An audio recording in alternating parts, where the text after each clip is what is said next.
We're going to talk about the slope of a line here. So what is slope? Slope is the change in y, which is the vertical change, over the change in x, which is the horizontal change. And the formula that we're most used to is y2 minus y1, x2 minus x1. So example number 1 says, find the slope of the line containing the points 0, 3, 2, 5, then graph the line.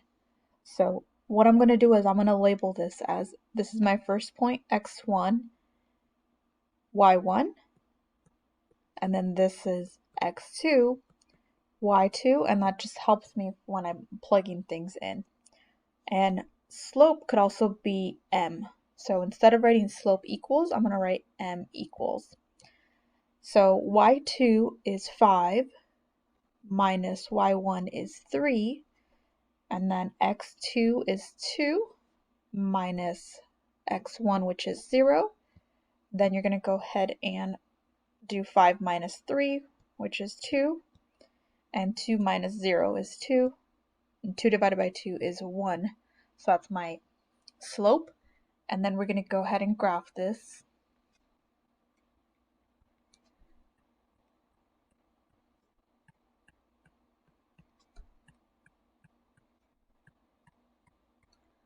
So this will be 2, 4, negative 2, negative 4, 2, and 4. And we'll go ahead and plot these points. So 0, 3, there's the first point, and then 2, 5.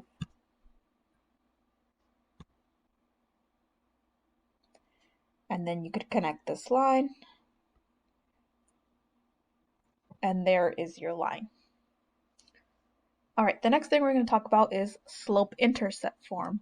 So slope-intercept form is y equals mx plus b, where m is the slope, and then b is your y-intercept. And remember, it's in this format, 0, b. That would be how you would graph it. So we're going to go ahead and find the slope and the y-intercept of the line 3x minus 4x equals 4. So first thing we're going to do is we're going to convert it into slope-intercept form, which means isolating the y. So I'm going to subtract 3x to the other side, and then you get negative 4y equals 4 minus 3x. And then to isolate the y, I'm going to divide by negative 4. And we get y equals 1 plus 3, 4x. And notice how this one, the x comes first and then the number. So I'm just going to rewrite it.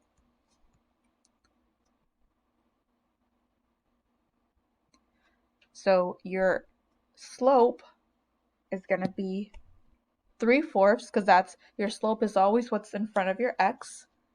And then your number is your y-intercept. So m is equal to 3/4, and then it's 0, 1 would be your y-intercept.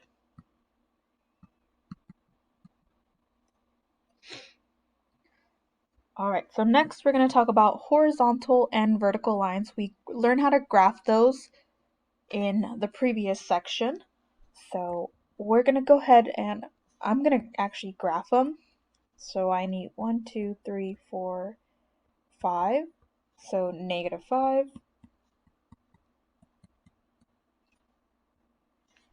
So I need to graph this. So this is a vertical line, remember, because it's x equals, so that's vertical, going through negative 5. So that would be this line right here. Now, all vertical lines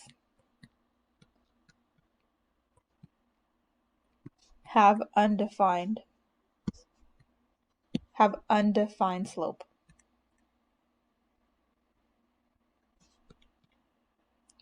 So that would be this one. So this would have an undefined slope. All right, next, find the slope of the line y equals 2. So that's a horizontal line. So we're going to go ahead and graph that.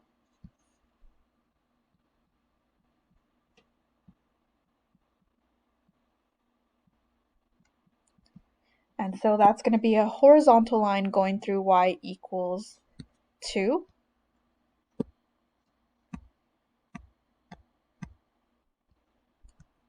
So that would be that one right there, y equals 2. And so this, if you think about the slope, if you think about maybe like snowboarding, if you're on a flat surface like that, you're not moving. So your speed would be 0, and slope and speed are pretty much related. So in this case, your slope is 0. And all horizontal lines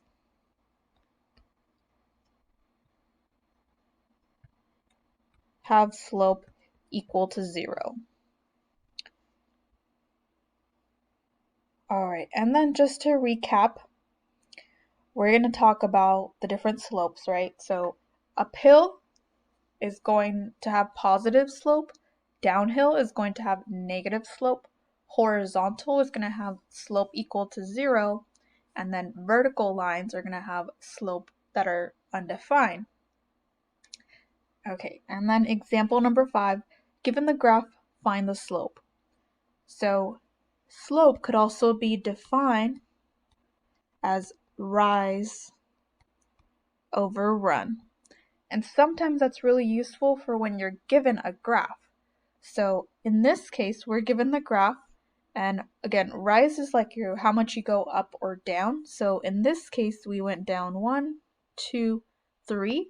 So our rise would actually be -3, and then your run is always going to be positive. So 1, 2, 3, 4. Okay, and then you always go from left to right.